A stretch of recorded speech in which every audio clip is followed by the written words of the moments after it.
The sound of their laughter was as thin and sharp as the recycled air in the jet bridge connecting the terminal to Stellara Air Flight 815.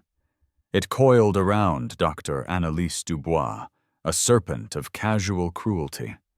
They thought she was just another tired mother, her tongue thick with a Haitian accent they found amusingly provincial. They saw her son's hand in hers, her simple dress, and judged her entire world. What the flight crew with their polished shoes and practiced smiles couldn't see was the steel beneath her skin. They had no idea that their mockery wasn't just unprofessional, it was a critical error. For Annalise wasn't just a passenger. She was a hunter, and she had just found her prey at 30,000 feet. The hum of Houston's George Bush Intercontinental Airport was a familiar symphony of chaos to Annalise Dubois. It was a soundscape of rolling luggage, frantic last calls, and the excited babble of 100 different languages. To her, it was the sound of beginnings and endings, of hellos and goodbyes. Today, for her and her 10-year-old son, Leo, it was a beginning.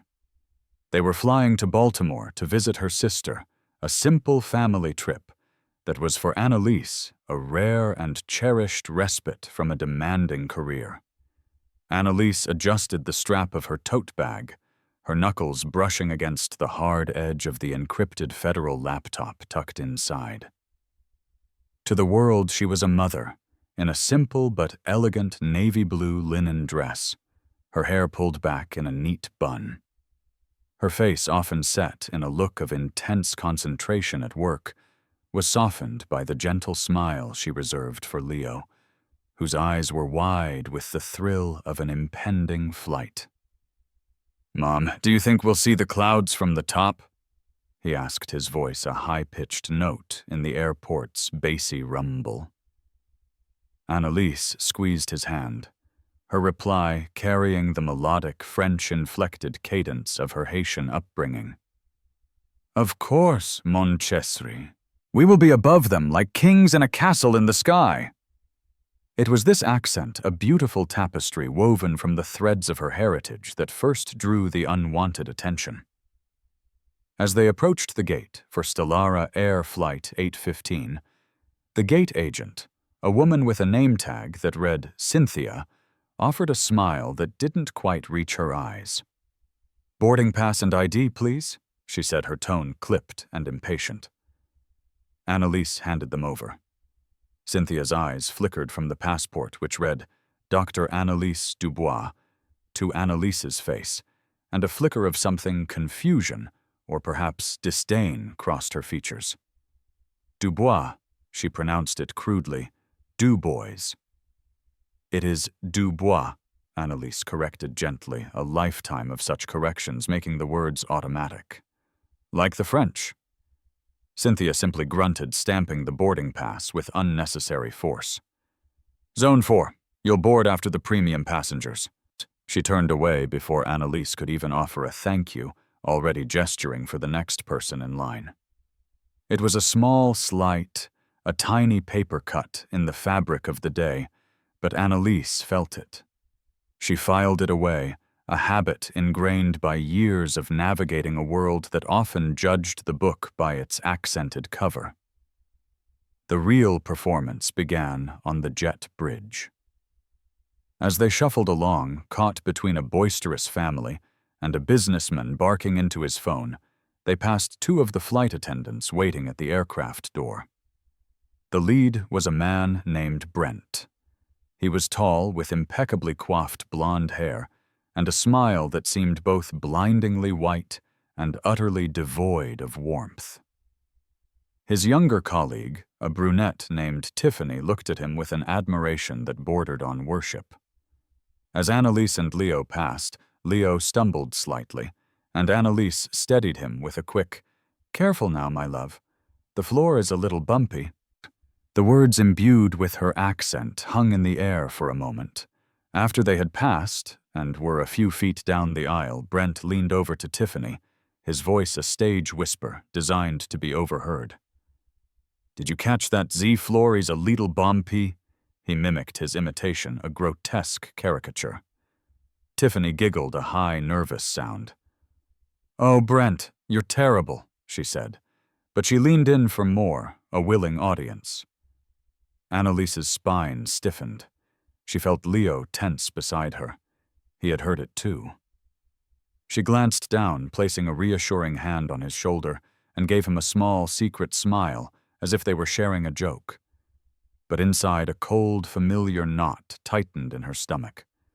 She had hoped for Leo's sake that this trip would be free of such casual ugliness. They found their seats 22A and 22B nestled by the window just behind the wing. As Annalise helped Leo with his seatbelt, she scanned the cabin. Her eyes weren't those of a tourist. They were the eyes of a predator, instinctively cataloging her surroundings. She noticed the slight fraying on the edge of the seat pocket in front of her. She noted the way a panel on the overhead bin didn't sit quite flush. Minor things. Trivial things.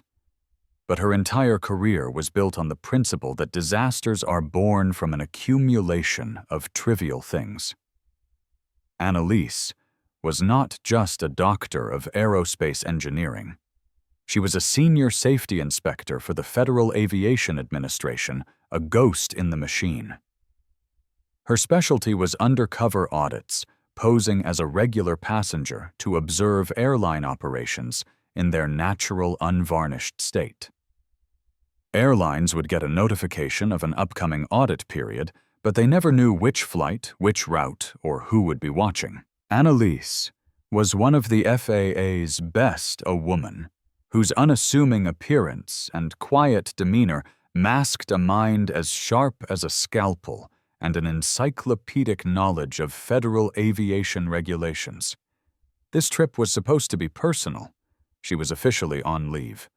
But the instincts of an inspector are not so easily shed. They are a part of you, a lens through which you see the world. And through that lens, Stellara Air was already beginning to look flawed. The rest of the boarding process was a parade of Brent's performative charm. He greeted passengers in the premium cabins with booming bonhomie, calling them by name and offering pre-departure beverages. For those in economy, his smile was a fixed plastic thing. When a passenger struggled to lift a heavy bag into the overhead bin, Brent watched with an air of detached amusement before Tiffany reluctantly stepped in to assist. He made his way down the aisle, his eyes sweeping over the passengers.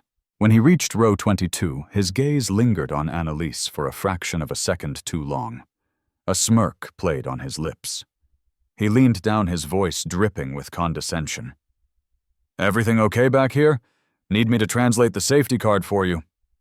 The insult was so blatant, so dripping with malice that the passengers in the surrounding rows shifted uncomfortably. Annalise felt a hot flash of anger, but she quenched it with a will of iron. Showing her hand now would be premature. She was, for all intents and purposes, a civilian, a mother, a target. She would play the part. She looked up at him, her expression one of polite confusion. "No, thank you. I believe I can manage. The pictures are quite clear." Her calm, measured response seemed to disappoint him.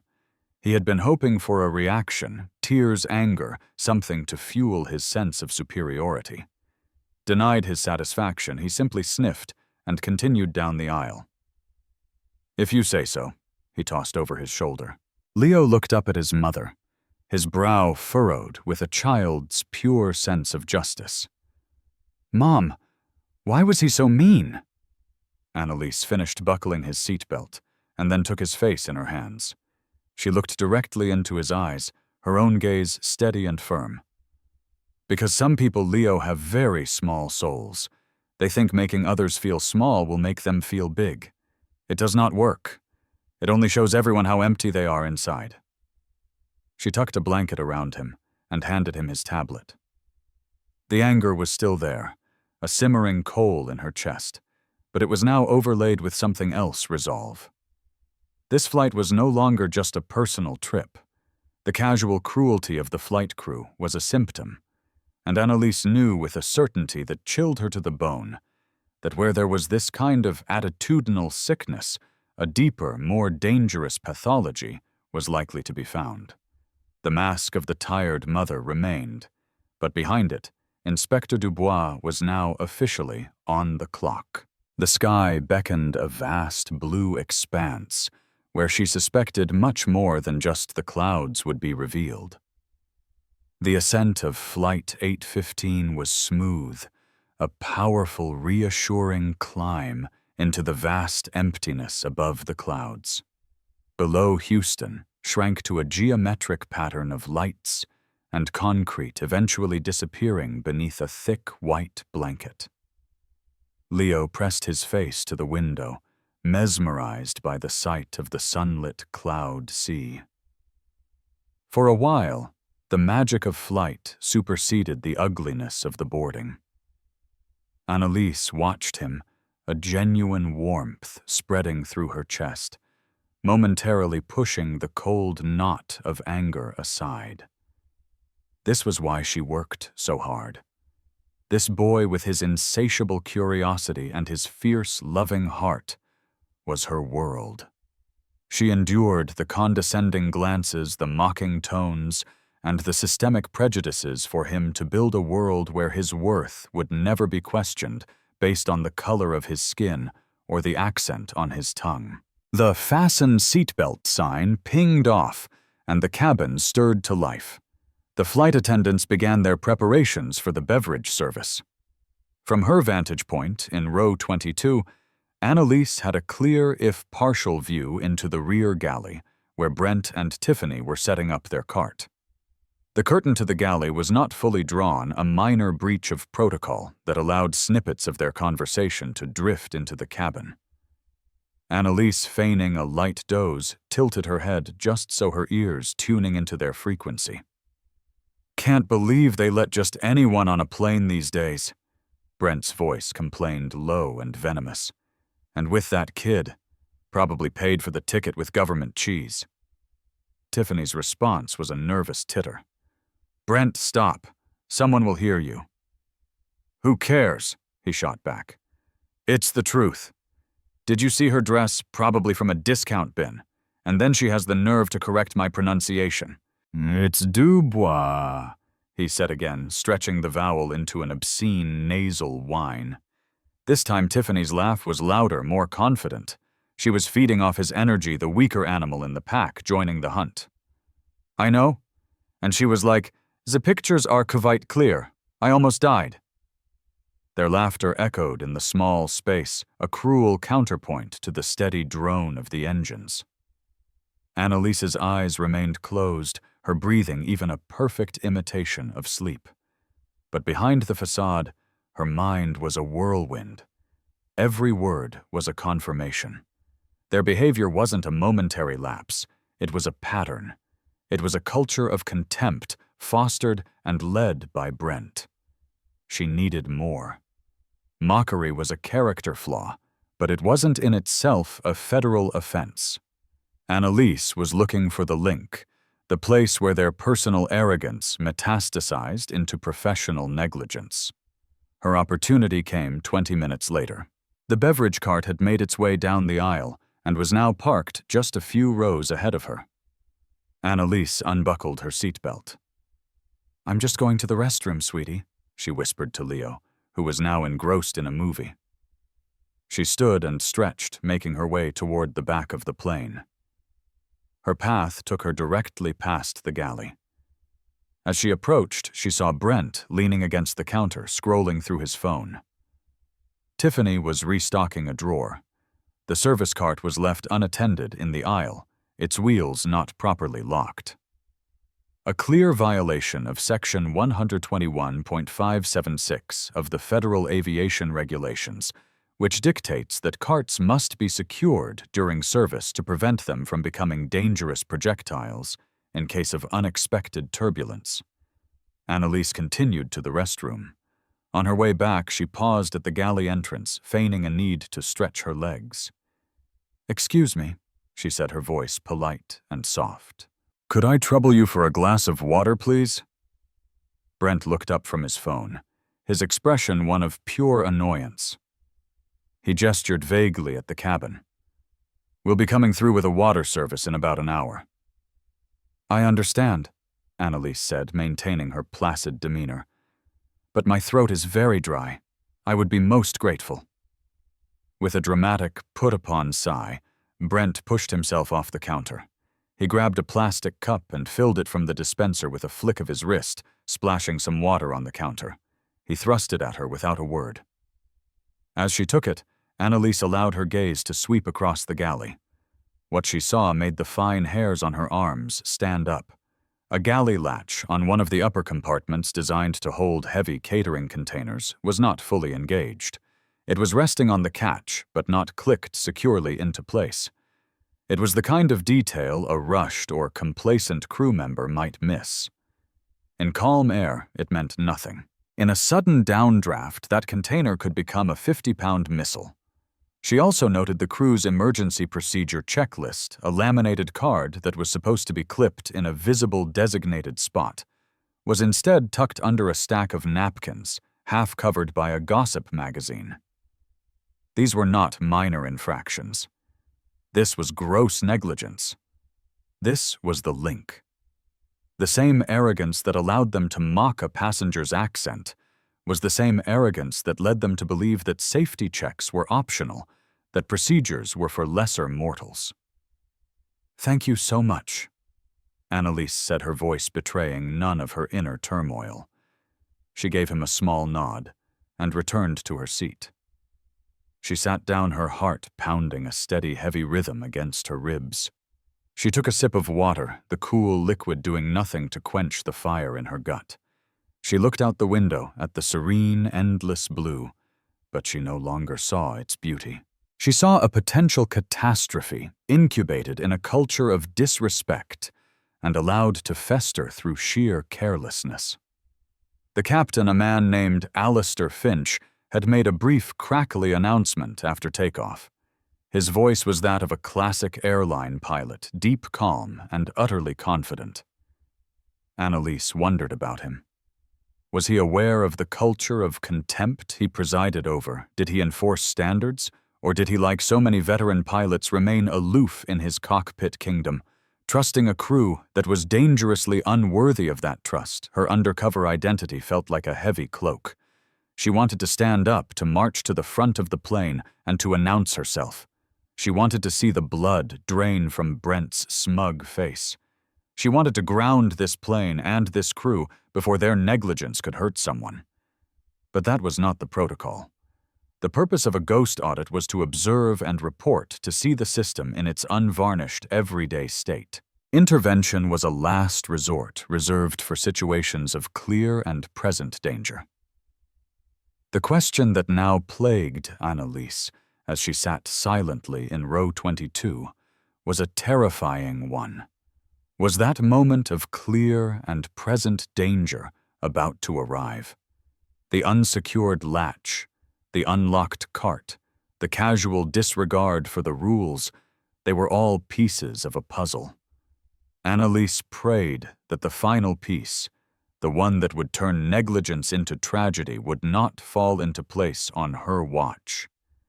But her gut, honed by years of investigating the anatomy of disaster, told her that the flight of Stellara 815 was far from over. The real turbulence was yet to come. For the next hour, the flight continued with a deceptive tranquility.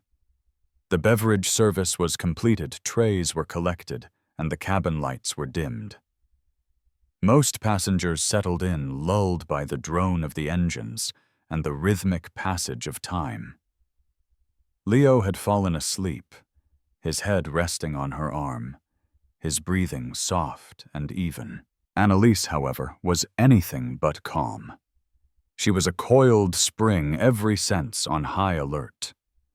Her gaze kept flicking toward the rear galley, her mind replaying the litany of violations she had witnessed. The air outside was clear, the ride as smooth as glass. It was the kind of perfect flying weather that breeds complacency. Annalise knew that danger rarely announced itself. It struck from a clear sky. It started with a subtle, almost imperceptible shudder. It wasn't the familiar jostle of light chop. It was a deeper, more violent tremor that seemed to come from the very bones of the aircraft. A few passengers stirred, their sleepy tranquility disturbed. Then came the drop. It was sickeningly sudden. The plane plunged downwards, as if swatted from the sky by an invisible hand. Annalise's stomach leaped into her throat. Loose items, books, tablets, plastic cups were lifted into the air, suspended for a horrifying moment in zero gravity before crashing back down. A collective gasp followed by a series of screams filled the cabin. Annalise's training kicked in instantly. Her arms shot out, holding Leo securely in his seat. Her eyes weren't filled with the panic of a passenger. They were wide with the analytical terror of an expert who knew exactly what was happening. They had hit a pocket of severe, unforecasted clear air turbulence.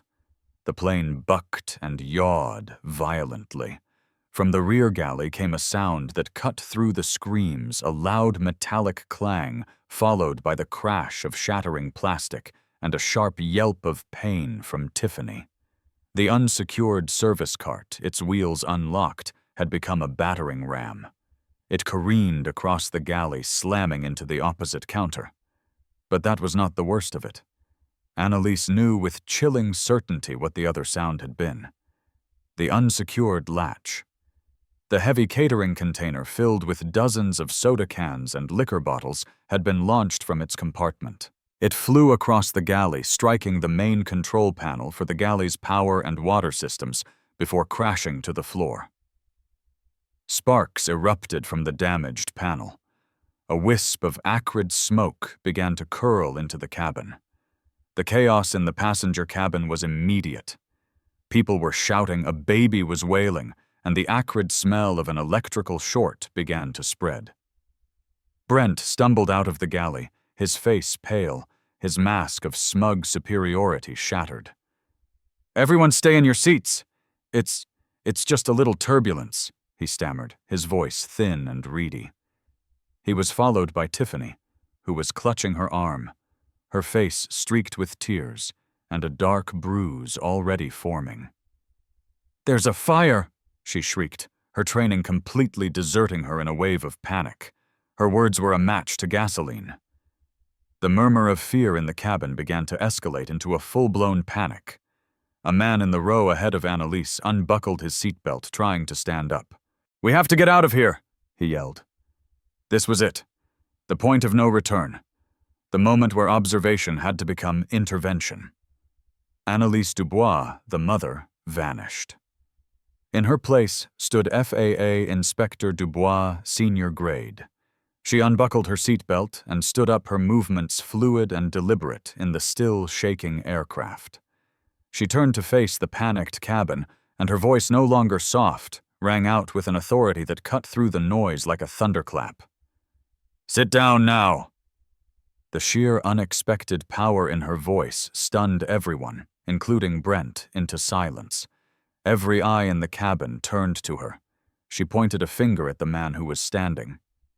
"You, in your seat. Buckle your belt. Panicking will get us all killed." The man, shocked by her commanding presence, fumbled his way back into his seat. Annalise then turned her attention to the flight attendants. Her eyes cold and hard, as diamonds locked onto Brent. "You," she snapped. "Your colleague is injured and inciting panic.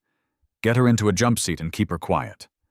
Then report to the flight deck and inform the captain we have a Class C electrical fire in the aft galley." Brent stared at her, his mouth agape. "Who the hell do you think you are?" He sputtered a last gasp of his shattered arrogance. This was the moment. Annalise took 2 steps forward into the aisle, her small frame seeming to fill the entire space. She reached into her simple tote bag past Leo's blanket and her paperback novel, and retrieved a small leather wallet. She flipped it open.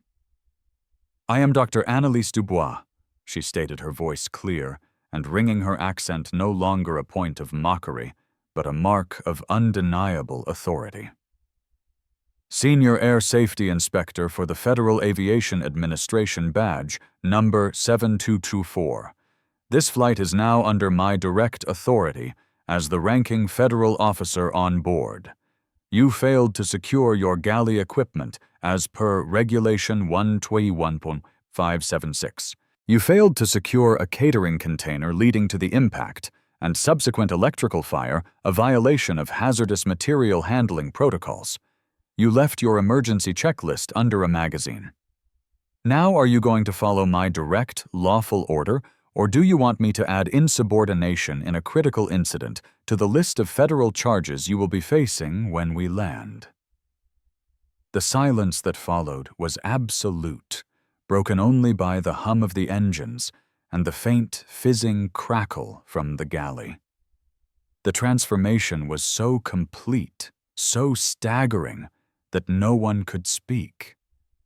The quiet, accented woman from row 22 had become the most powerful person on the plane. Brent's face went from pale to ghostly white. The color drained from it, as if a plug had been pulled. He looked from her unyielding eyes to the gold FAA badge, and his entire body seemed to shrink. The smirk, the arrogance, the casual cruelty, it all evaporated, replaced by a raw, primal fear. Tiffany, despite her pain, looked at Annalise with an expression of pure, unadulterated shock. The woman they had ridiculed, the woman whose accent they had so viciously mimicked, was not just their superior. She was the arbiter of their entire professional existence. Annalise didn't wait for Brent to move. She was already in action. You, she said, pointing to a calm-looking passenger in an aisle seat. I need your help. Are you willing to assist? The man nodded dumbly. Good. There's a fire extinguisher under that seat. Get it. She then turned back to the galley, grabbing the half-full coffee pot. The smoke was thickening. Without hesitation, she strode toward the sparking panel. The moment of revelation was over. The work of saving Flight 815 had just begun. With the authority of a seasoned commander, Annalise took control of the crisis. The passengers moments before on the verge of a riot were now cowed into a stunned, obedient silence. They watched as this unassuming woman who had been the subject of the crew's scorn moved with a purpose and precision that was both terrifying and deeply reassuring. The extinguisher, she commanded, and the passenger who had retrieved it handed it over. Annalise assessed the sparking panel. It was a Class C fire electrical. Using water would be a catastrophic mistake, spreading the current. But the initial sparks had ignited a small piece of paper debris, a napkin that had been near the unsecured checklist. She discharged a short, controlled burst from the extinguisher at the base of the small flame, putting it out instantly. The acrid smoke still hung in the air, but the immediate threat of a larger fire was neutralized. The panel itself continued to spark and fizz erratically. "Brent!" she barked. Not even looking at him. Her focus was absolute. "Did you report to the flight deck?" From his stupor, Brent finally jolted into action, his movements clumsy with fear. Yes, ma'am. On my way." He practically scrambled toward the cockpit, his swagger replaced by a terrified shuffle. Annalise turned to Tiffany, who was still huddled in a jump seat nursing her arm. Annalise's voice softened fractionally, but lost none of its command. "Flight attendant, what is your name?" Tiffany, she stammered. "Tiffany, your arm, is it broken?" I don't know. It hurts." "You need to focus. We have 186 souls on this aircraft. Your panic is a liability." "Breathe," Annalise ordered. "I need you to confirm for me that the captain has initiated emergency procedures. Is the fasten seatbelt sign illuminated and flashing? Tiffany looked up, her eyes wide. The sign was indeed flashing something she had completely failed to register. She nodded mutely. Good, Annalise said. Stay here. Talk to the passengers. Reassure them. Tell them the situation is under control. Can you do that? Finding a sliver of her training, Tiffany nodded again this time, with a hint of resolve. She was terrified of this woman, but she was also in awe. Moments later, the cockpit door opened, and Captain Alistair Finch emerged. He was a man in his late 50s, with a weathered face, and the unmistakable aura of a man who had been in command for decades. His eyes, however, held a look of profound disbelief and fury. He had clearly been briefed by a babbling, incoherent Brent. He strode down the aisle, his gaze fixed on Annalise. "What in God's name is going on here?" he demanded, his voice a low growl. "Who are you, and what are you doing in my galley?" Annalise met his gaze without flinching. "Captain Finch, I am FAA Inspector Dubois. Your crew's negligence has resulted in a critical incident. The aft galley has sustained damage to the electrical panel due to an unsecured projectile. I have contained the initial fire, but the panel is still active and poses a significant threat." Finch's face hardened. He was not used to being challenged on his own aircraft. "Inspector, I have received no notification of an audit on this flight." "That's the point of a ghost audit, Captain," Annalise replied, coolly, holding up her badge once more. "To see things as they really are. And what I have seen is a flight crew that is more concerned with mocking passengers than with adhering to basic safety protocols." The barb hit its mark. Finch glanced at Brent, who was cowering by the cockpit door, and then at Tiffany, whose bruised arm and tear-streaked face told their own story. The pieces were clicking into place, and the picture they formed was an ugly one. "My crew is professional," he started to bluster, but Annalise cut him off. "Your crew captain left a 200-pound service cart unlocked in the aisle during flight. They left a catering stowage latch unsecured. Their emergency checklist was buried under a magazine. Their lack of professionalism is precisely why we are in this situation. Now, have you cut power to the aft galley circuit?" Finch was momentarily speechless. Her rapid-fire, accurate assessment of the situation was irrefutable. His authority was crumbling in the face of her superior knowledge and position. "The co-pilot is handling it," he finally managed to say, his tone clipped. "Good," Annalise said. "Then I suggest you return to the flight deck, declare an emergency with air traffic control, and find us the nearest suitable airport for an immediate landing. I want a full emergency response team on the tarmac. Fire medical and FAA ground representatives." She had not asked. She had commanded. She was no longer just an inspector. She was the de facto mission commander for the remainder of the flight. Captain Finch stood there for a long moment, the muscles in his jaw working. The humiliation was palpable. In front of his passengers, in front of his crew, he was being dressed down by a woman he would have dismissed as inconsequential an hour ago. But he was also a pilot with thousands of hours of experience, and he knew a lost cause when he saw one. He knew she was right. Without another word, he turned and marched back to the cockpit, the door clicking shut behind him with a grim finality. The rest of the flight was the longest 45 minutes of everyone's lives. The intercom crackled to life, and Captain Finch's voice, now strained and stripped of its earlier confidence, announced that they would be diverting to Raleigh-Durham International Airport due to a minor electrical issue. Annalise didn't return to her seat. She stood watch by the galley, a silent, imposing guardian. She had a brief, quiet word with Leo, reassuring him that everything was fine and that she was just helping the crew. He looked at her not with fear, but with a new kind of awe understanding on some level that his mother was someone extraordinary. Brent and Tiffany moved about the cabin like automatons, their faces blank with shock following Annalise's directions to the letter. They prepared the cabin for an emergency landing, their movements wooden, their voices trembling as they shouted the required commands. The mockery was gone. The laughter was a distant, sour memory. All that remained was the cold, hard reality of their failure. As the plane began its final descent, the flashing lights of emergency vehicles could be seen swarming the designated runway below. The landing was firm, but safe.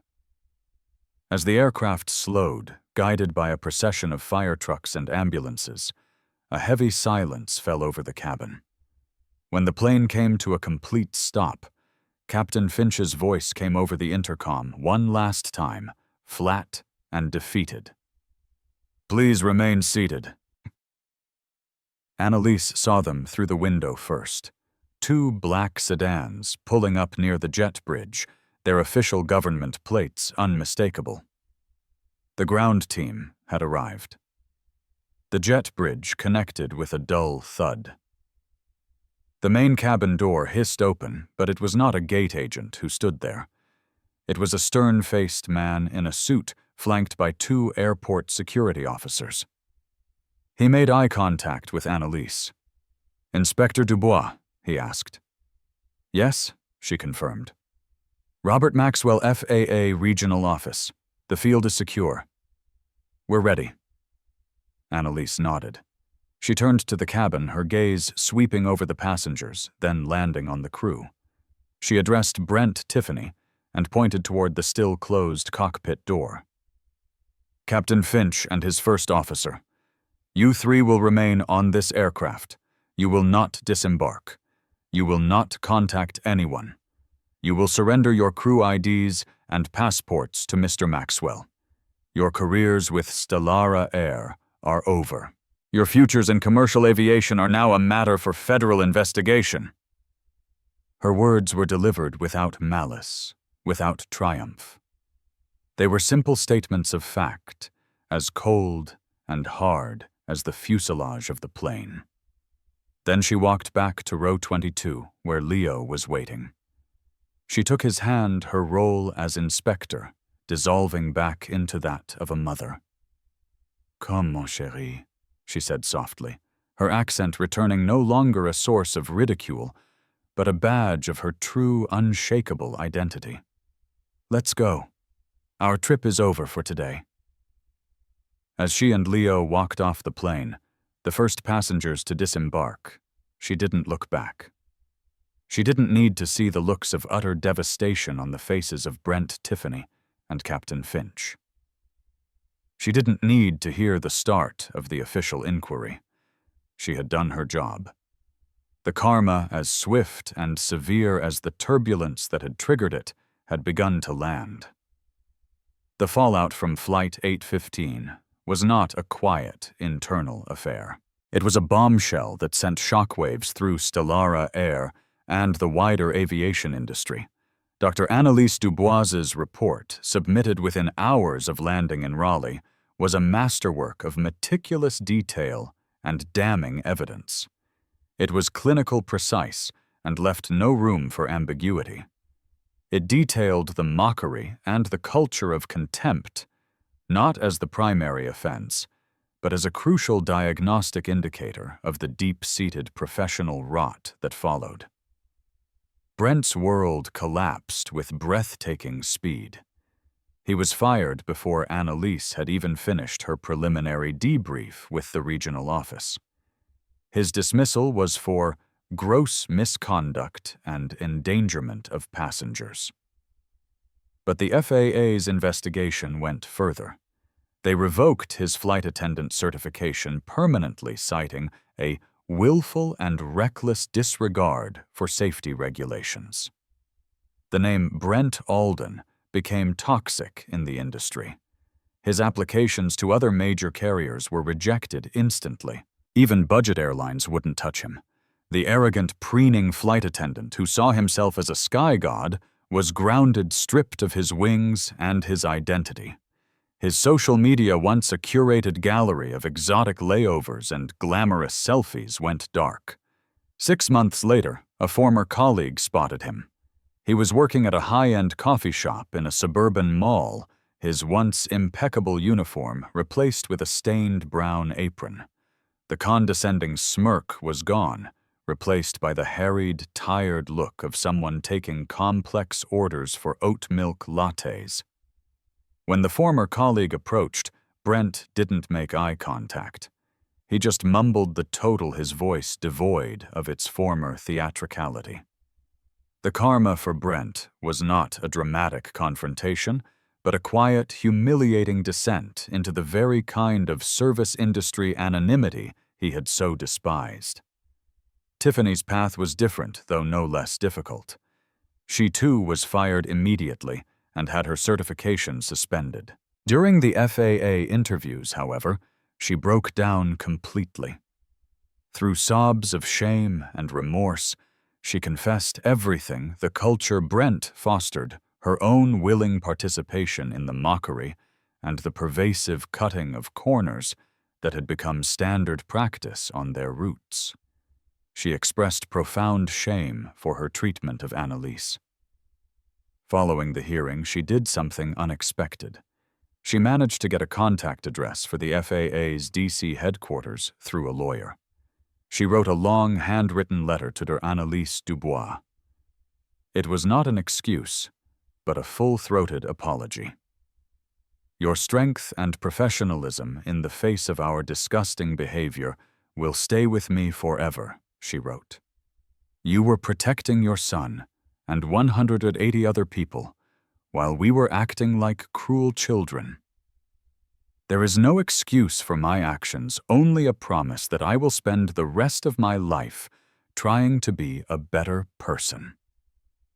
Annalise read the letter, her expression unreadable. She did not reply. Tiffany's fate was out of her hands. After a 2-year suspension and mandatory retraining and sensitivity courses, Tiffany was allowed to reapply for her certification on a probationary basis.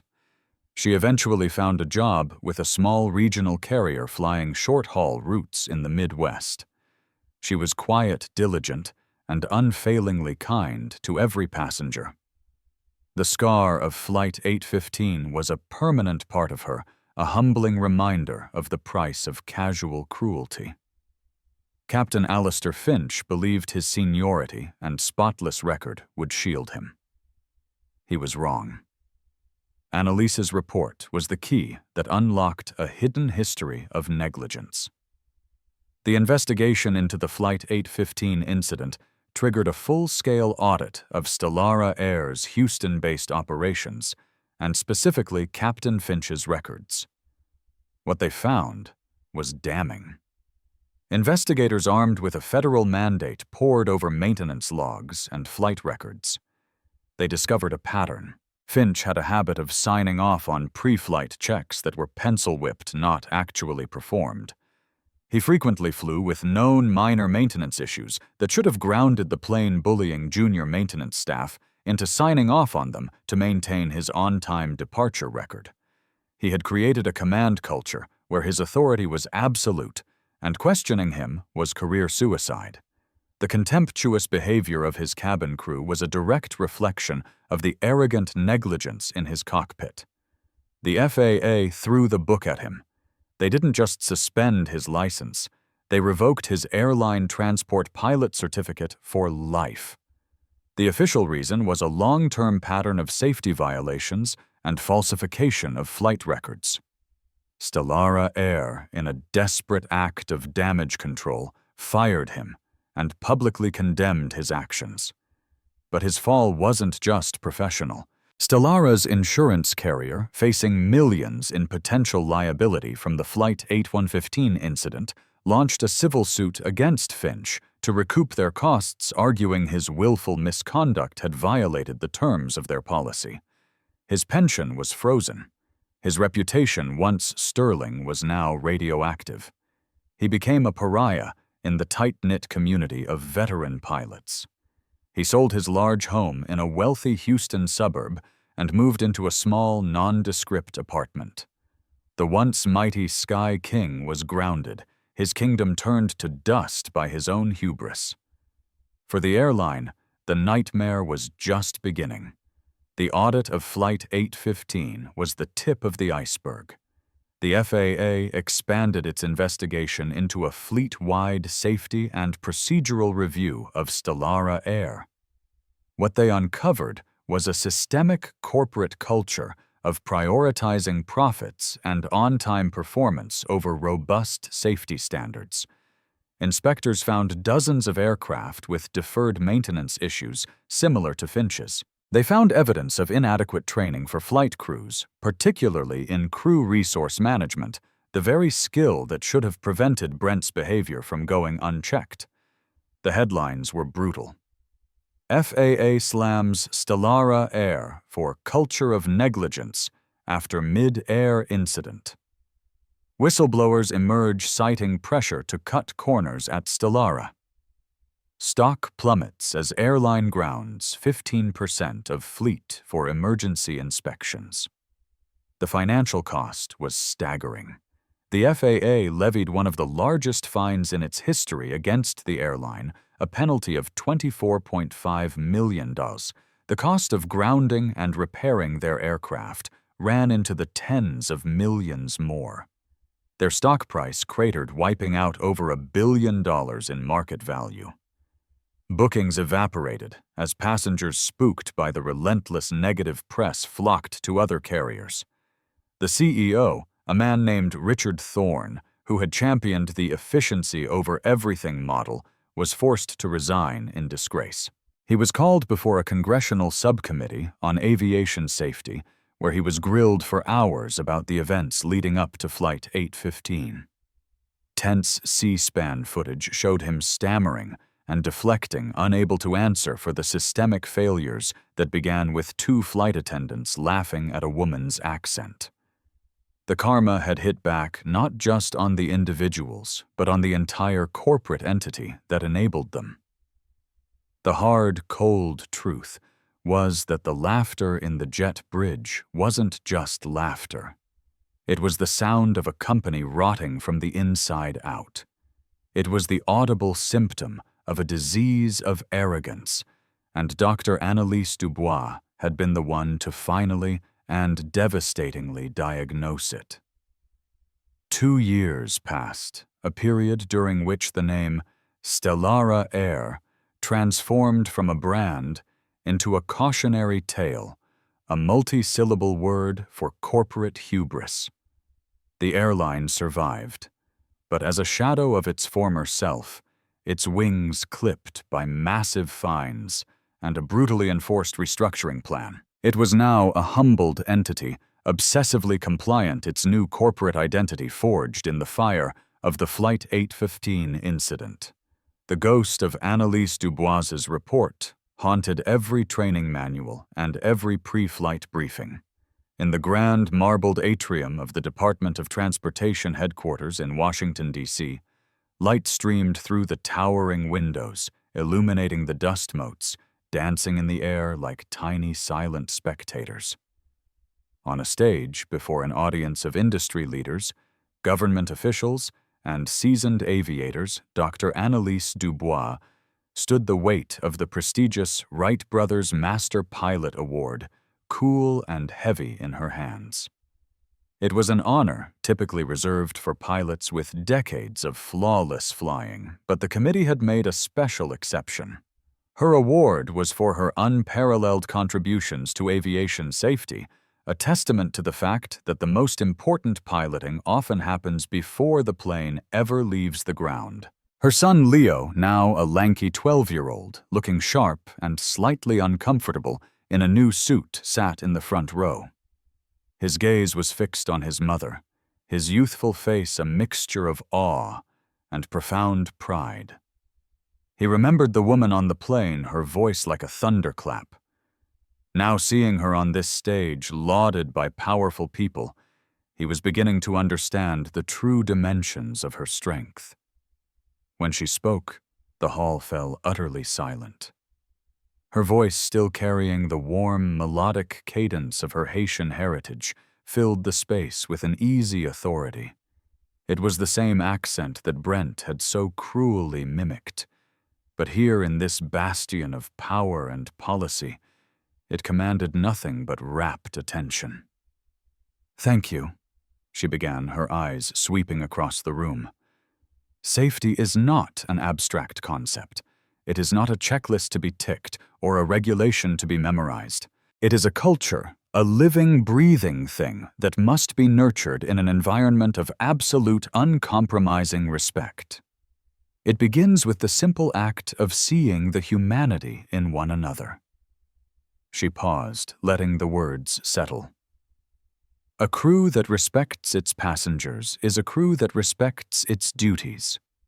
A mechanic who feels respected by their superiors is a mechanic who will double-check a difficult repair. A pilot who respects their first officer will listen when they voice a concern. Disrespect, arrogance, contempt. These are not mere character flaws. In our world, they are pathogens. They are the invisible cracks in the fuselage, the unseen fraying of the wire. They create an environment where negligence can take root and grow sometimes with catastrophic consequences. She spoke not of karma or revenge, but of consequence and responsibility. She concluded, "Our work is a sacred trust given to us by every single person who steps onto an aircraft. Our duty is to be worthy of that trust. It is to ensure that the only echoes in the sky are the sounds of safe passage, not the ghosts of what might have been." As the auditorium erupted in a standing ovation, Annalise's eyes found Leo's. She gave him a small, private smile, and he beamed back his pride uncontainable. This was her true victory. Not the downfall of her detractors, but the example she was setting for her son. Miles away, in a cramped, dimly lit apartment on the outskirts of Houston that smelled of stale air and regret, Alistair Finch sat in a worn armchair. The walls were a museum of his former life, framed photos of him smiling from the cockpit of a 747 plaques for Pilot of the Year, a glass case holding models of the aircraft he once commanded. They were relics from a fallen kingdom. The phone rang, and he flinched. He knew the number. It was a debt collector. "Mr. Finch," a clipped, impersonal voice said, "We're calling about the outstanding judgment against you." Alistair listened, his knuckles white, as he gripped the armrest. He saw himself in the reflection of the dark television screen, a gray, diminished man. The rage that had sustained him for the first year had curdled into a bitter sludge of self-pity and resentment. It was their fault, he told himself. The arrogant flight attendant, the hysterical girl, and most of all her, the woman with the accent, the ghost who had appeared and dismantled his entire world. He still couldn't fully grasp that his own actions, his pattern of cutting corners and fostering a culture of untouchable authority, had laid the foundation for his own ruin. He slammed the phone down, the angry beep of the disconnected line, the only sound in the room. His echo was not of safe passage, but of denial. The purgatory of the others was less dramatic, but just as profound. In a bustling mall north of Dallas, Brent Alden wiped down a sticky counter, his movements mechanical. "Excuse me," a customer snapped, waving an empty cup. "My iced vanilla latte was supposed to have oat milk. This is whole milk. I'm lactose intolerant." Brent's jaw tightened. The old Brent would have withered the man with a sarcastic remark. The new Brent just forced a smile that felt like cracking plaster. "My sincerest apologies, sir. Let me remake that for you immediately." As he turned away, the customer muttered to his friend, "Can't even get a coffee right." The humiliation was a constant low-grade fever, a daily reminder of his fall from a self-appointed god to an anonymous servant. Meanwhile, in a call center in Omaha, Tiffany handled her 50th call of the day. An elderly man with a thick Polish accent was struggling to understand his bill. She was patient, speaking slowly, repeating herself without a hint of frustration. "It's okay, Mr. Novak," she said kindly. "We'll go through it line by line together. Take all the time you need." She had requested to be on the line that handled international customers. It was her quiet act of penance, an attempt to repay a debt of kindness that could never truly be settled. Later that evening, Annalise and Leo sat across from each other in a quiet Italian restaurant, the medal from the ceremony resting on the table between them. "Were you scared, Mom?" Leo asked, his voice low. "On the plane that day." Annalise put down her fork. She looked at her son, seeing the young man he was becoming. "Yes," she admitted, her voice soft. "I was terrified, not of the turbulence, not of the fire. I was scared for you. That is a mother's fear, and it is the most powerful thing in the world." She reached across the table and took his hand. "But my training, my work, that is stronger than fear. It has to be. I did what I had to do, mon chéri, what anyone in my position should have done." She thought of the news alert she'd dismissed earlier about Finch, the thought of Brent serving coffee, of Tiffany finding her quiet redemption. Their fates were not a source of triumph. They were data points, case studies in the unyielding physics of cause and effect. Her victory wasn't their failure. Her victory was sitting right in front of her in the intelligent, compassionate eyes of her son. It was in the quiet integrity of a life built on principle, not position. It was knowing she was building a legacy for him, a world where his worth would be defined by his character, a world she fought every day to keep safe, high above the clouds. The story of Dr. Annalise Dubois is a powerful reminder that looks can be deceiving and that prejudice often blinds us to the truth. The flight crew of Stellara 815 saw a woman with an accent and chose mockery over respect. They never imagined that their target was the very person tasked with upholding the safety standards they were so carelessly ignoring. Their casual cruelty was not just a personal failing, it was a symptom of a deep professional rot that led to their downfall and the near collapse of their airline. This is a story about how integrity, professionalism, and quiet strength can triumph over arrogance and contempt. It proves that karma isn't a mystical force. It's the logical, often harsh consequence of our own actions. If this story resonated with you, please hit that like button. Share it with someone who needs to hear it, and subscribe to our channel for more real-life dramatic stories where justice is served. Thank you for listening.